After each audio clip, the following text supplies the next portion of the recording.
السلام عليكم. ازيكم حبايبي؟ عاملين ايه؟ يا رب كده دايما بخير وسعادة.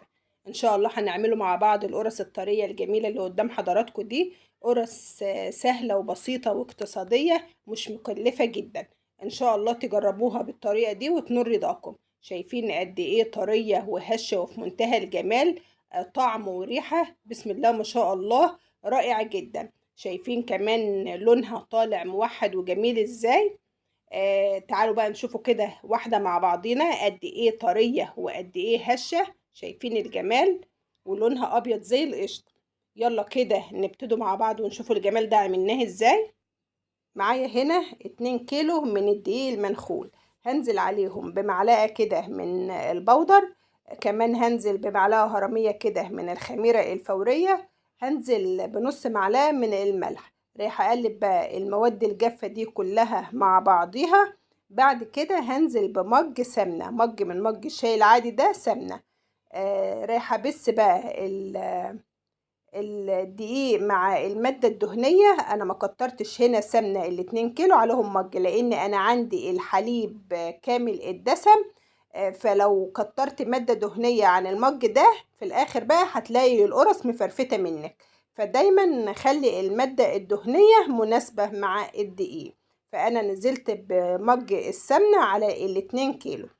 بعد كده ضفت معلقتين من الخل. وهنزل بقى بالحليب القاطع او اللبن القاطع تدريجيا. رايحه اقلب كده بقى لحد دي ما يتشرب الماده السائله. وبعد كده بقى رايحه اعجن كويس قوي بقى وانت بتنزلي كده بالحليب تدريجيا لحد العجينه ما تبقى معاكي بالشكل اللي قدام حضراتكم ده.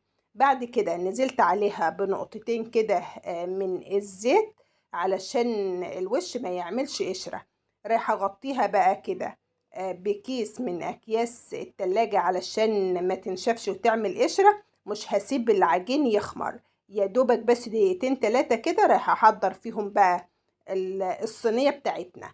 بعد ما سبتها دقيقتين 3، ما تخليش العجين في الحر ده يخمر معاكي كتير علشان وانت بتخبزيه في الفرن ما يفتحش منك. بدأت بقى اقطع كده القرص على الصينية كده لان رايحة افردها على الصينية. يا دوبك بتخلصي فرد بتلاقي الحجم تضاعف معاكي.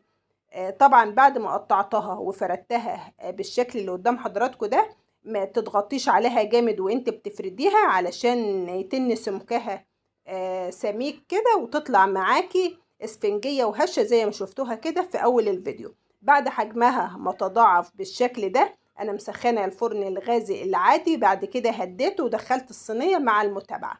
لو انت بقى هتستخدمي فرن البوتاجاز على درجة حرارة 200 في الرف الأوسط، مع المتابعة بتطلع بالجمال ده.